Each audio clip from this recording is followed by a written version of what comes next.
wasbir ala ma yaquluna wahjurhum hajran jamila wadharni wal mukadzibina ulin na'mati wa mahhilhum qalila. Dan bersabarlah terhadap apa yang mereka ucapkan dan tinggalkanlah mereka dengan cara baik-baik. Ada dua perintah Allah di sini terhadap orang-orang yang menyakiti kita dan keluarga kita dengan lisan mereka. Pertama, wasbir ala ma yaqulun, bersabarlah terhadap ucapan mereka. Maksudnya jangan balas ucapan mereka dengan keburukan yang sama. Itu artinya sabar. Mbak siapa tadi namanya? Mbak Ida sudah melakukan itu. Tidak membalas dengan keburukan. Insya Allah itu bagian dari kesabaran Mbak Ida. Apalagi ibunya. Masya Allah ini perempuan yang sabirah. Perempuan yang sabar banget. Dan pasti ini perempuan istimewa. Walaupun orang gak melihatnya. Kan keistimewaan seseorang gak dilihat dari ilmu aja. Tapi dari amalan-amalan rahasianya. Termasuk kesabarannya. Ibunya Mbak Ida itu orang hebat loh. Orang istimewa loh. Karena beliau sabar sekali. Dan Allah bilang di surat Al-Baqarah 155, wabasyiris sabirin, sampaikan berita-berita gembira kepada orang yang sabar. Itu yang pertama. Yang kedua, wahjurhum, tinggalkan mereka. Jadi kalau Mbak Ida gak mau ketemu dengan mereka, karena gak mau semakin terusik, gak mau semakin terganggu, itu memang perintah Allah, wahjurhum. Dan itu bukan memutuskan silaturahim. Apalagi dia belum berubah. Setiap ketemu, dia akan menyakiti kita dengan lisannya. Atau kadang-kadang kalau ketemu di depan dia baik-baik, tapi di belakang dia akan membicarakan kita. Ada tipe orang yang kayak gitu. Pas di depan tuh kayak manis banget, jadi ngorek-ngorek terus masalah kita. Tapi di belakang masalah itu dibicarakan, bahkan dibumbuin dengan fitnah-fitnah. Karena saya juga pernah kayak gitu. Di depan saya tuh kayak bagus banget ngomongnya, baik banget. Kayak orangnya tuh respect banget sama saya. Jadi saya jadi nyaman kan ngobrol sama dia kan. Walaupun saya gak pernah ngomongin rahasia saya, tapi lebih kayak sibuk apa sekarang, begini-begini, tinggal di mana sekarang, dan segala macam. Sebetulnya itu informasi yang kemudian dijadikan bahan untuk memfitnah. Sombong, apalah segala macam. Ada tipe orang yang kayak gitu. Jadi ketemunya kita dengan dia banyak mudaratnya ketimbang maslahatnya. Sehingga Allah bilang wahjurhum, tinggalkan mereka.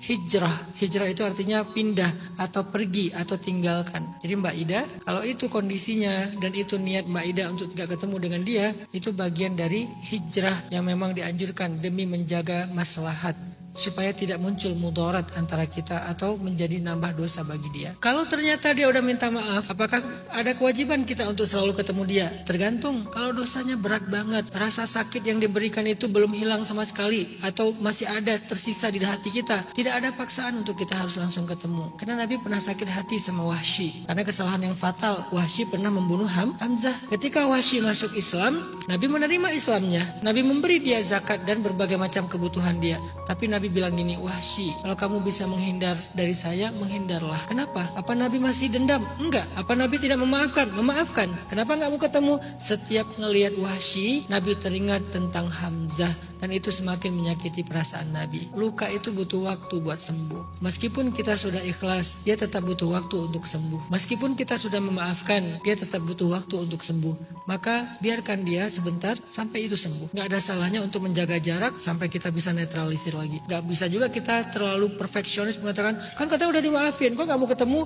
Kamu gak bijak ya memahami tentang perasaan. Karena makanya jangan gampang melukai orang terus minta maaf, melukai terus minta maaf. Memang segampang itu membolak-balikan hati? Gak segampang itu. Yang penting hati kita gak dendam. Yang penting kita gak mau membalas keburukan dengan keburukan. Soal luka itu butuh waktu, itu manusiawi. Baru disebut berlebihan kalau kita mengharapkan dia celaka. Kayak cerita tadi, masuk ke dalam truk molen, itu namanya dendam, punya niat buruk kan gitu ya. Tapi kalau saya udah memaafkan dia, kalau dia minta maaf ya, saya udah memaafkan dia. Cuman saya kalau ketemu dia, ingat dulu ketika dia menghina ibu saya masih belum bisa menghilangkan rasa sakit dan sedihnya. Ya gak apa-apa, butuh waktu. Minta sama Allah, ya Allah sembuhkanlah luka saya. Rabbi syrah li sadri, ya Allah lapangkanlah dada saya. Sampai nanti udah netral, baru balik lagi. Jadi Mbak Ida, gak apa-apa kalau Mbak Ida masih menjaga jarak dengan orang tersebut, bukan memutuskan silaturahim, hanya tidak mau muncul mudarat. Allahu a'lam. Makanya jadilah seorang suami yang dermawan. Salah satu suami yang mudah untuk membahagiakan istrinya itu adalah kalau dia punya sifat dermawan. Gak harus kaya, tapi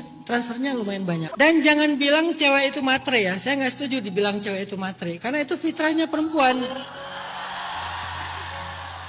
Jadi kalian minta duit ke suami kalian tuh sah-sah aja, nggak apa-apa. Sampai para sahabiat atau ada seorang sahabiat di zaman Nabi itu pernah nanya ke Nabi gini, ya Rasul, boleh nggak saya ngambil duit suami saya tanpa sepengetahuan dia? Kenapa? Kata Nabi, bentar dulu.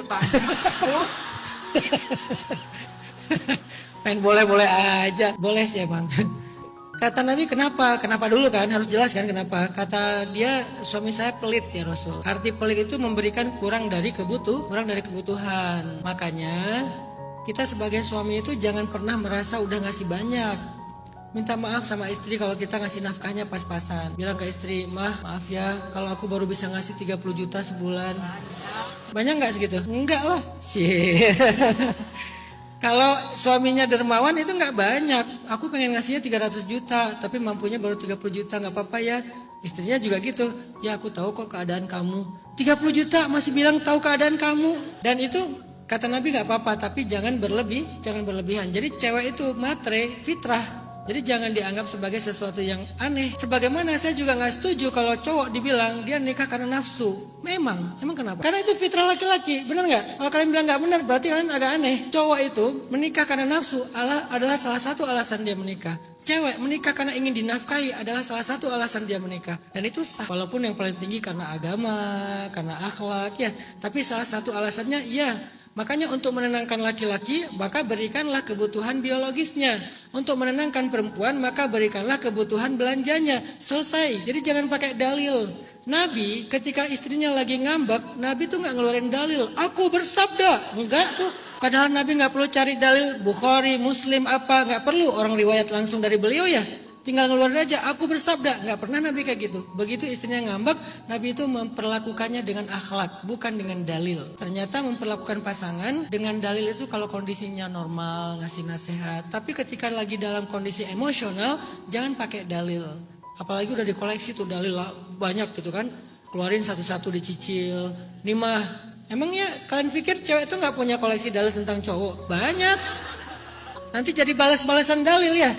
Ternyata memperlakukan pasangan yang lagi emosional itu bukan pakai dalil, bukan qala Allah wa qala Rasul aja. Walaupun itu bagus, tapi ada momen yang tepat untuk menyampaikan itu. Jangan dikit-dikit Allah berfirman, Rasulullah bersabda, kamu mau khutbah Jumat, tapi pakai akhlak dengan kasih sayang, ngomongin ke dia baik-baik, dan bahagiakan hatinya. Biasanya kalau hatinya udah bahagia, biasanya permitnya itu lebih gampang. Kalau dia lagi bete, permitnya pasti susah banget. Nah, jadi bahagiakan hatinya dengan cara dia masing-masing. Karena nggak semua orang kan caranya sama kan. Itu ilham, cara minta izin ke pasangan kita. Jangan pakai dalil, karena nggak akan diizinkan. Begitu ilham keluarin dalil, dia punya dalil yang lebih sahih. Lebih panjang lagi dalilnya. Langsung bukan cuma pakai hadis, disyarah sama dia. Ternyata perempuan ini seorang pensyarah hadis yang sangat hebat. Keluarlah hukum-hukum fikih, fatwa. Jadi jangan pakai dalil, pakai akhlak. Pertanyaan yang pertama tadi, why always me Ustaz? Bisa nggak sekali-kali why always her? Why always you? Pertama, salah satu alasan kenapa laki-laki dalam Islam itu disebut namanya rajul atau rijal. Rijal itu ada definisinya. Definisi rijal itu adalah kuwatut tahammul, yang kuat menanggung beban. Itu definisi laki-laki. Dia itu kuat menanggung beban. Jadi sebagai laki-laki, pertama memang kita harus punya mindset saya tuh pengangkut beban, saya penanggung beban. Sehingga beban itu bagi saya sesuatu yang biasa. Beban kantor, beban rumah tangga, beban keluarga besar, bahkan bebannya jangan cuma beban istri dan anak-anak. Keluarga besar kita juga bagian dari beban kita. Itulah laki-laki sejati, ponakan lah, adik, kakak, semuanya itu bagian dari beban kita. Laki-laki harus terbiasa kayak gitu. Karena hari ini banyak paman yang gak mau lagi mengangkat beban ponakannya. Banyak kakak yang gak mau lagi mengangkat beban adiknya. Bahkan lebih parah lagi, banyak ayah, banyak suami yang gak mau lagi mengangkat beban anak dan istrinya. Karena dia ngerasa bahwa yang penting mereka masing-masing punya rezekinya sendiri-sendiri atau benar-benar gak peduli. Nah, ini bukan laki-laki dalam Islam.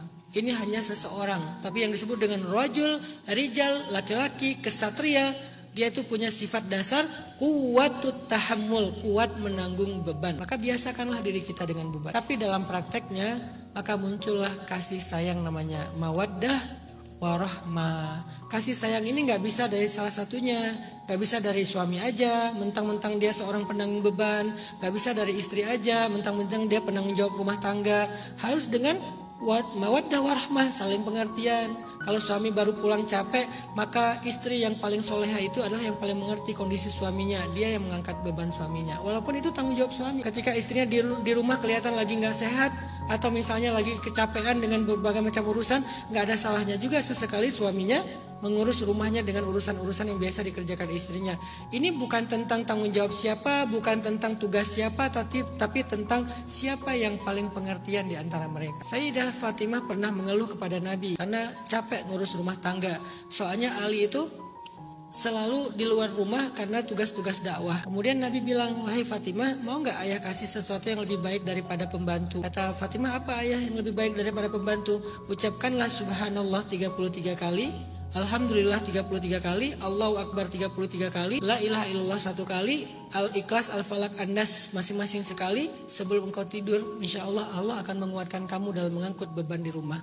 Nabi enggak menasihati Ali untuk mengatakan, wahai Ali, kerja bantuin dong Fatimah di rumah. Enggak, tapi Nabi menguatkan Fatimah. Kenapa? Karena Nabi faham Ali itu bukan enggak mau bantu Fatimah, tugas dakwahnya juga enggak mudah. Dia ke Yaman, dia ke Damaskus, dia kemana-mana. Tapi Fatimah juga enggak mudah ngerjain rumah tangganya, sehingga dikuatkan mentalnya dengan zikir-zikir. Apa pelajaran dari semua kisah-kisah ini? Ternyata masing-masing orang itu diberikan pahala dengan cara yang berbeda-beda. Laki-laki pahalanya berjihad di luarnya dengan mencari nafkah, dengan berdakwah. Istri berjihad dengan rumah tangganya, dengan membantu suaminya, menjaga rumahnya, amanahnya. Itu adalah ibadah terbaik mereka masing-masing. Tapi prakteknya tetap dengan kasih sayang. Jangan pakai hukum. Kan ini tugas kamu, kan ini kewajiban kamu. Gak akan nyaman rumah tangga seperti itu. Makanya bahasa Al-Qurannya mawaddah warahmah, saling berkasih dan saling bersayang. Jadi akhlak, kasih sayang itu modal rumah tangga. Ilham bukan dalil qala Allah wa qala Rasul. Itu adalah bekal rumah tangga. Tapi cara bermuamalah dalam rumah tangga dengan akhlak dan kasih sayang. Apa pertanyaan ketiga tadi? Udah aja lah ya. Oh, biar istri lebih nurut ya. Gimana biar istri lebih nurut? Jadilah suami terbaik. Bukan qala Allah wa qala Rasul. Kalian gak akan bisa menaklukkan perempuan dengan kata-kata. Kalian hanya bisa menaklukkan perempuan dengan hatinya. Jadi kalau kalian pengen menaklukkan perempuan, kalian pakai 1000 kata pun gak akan takluk mereka.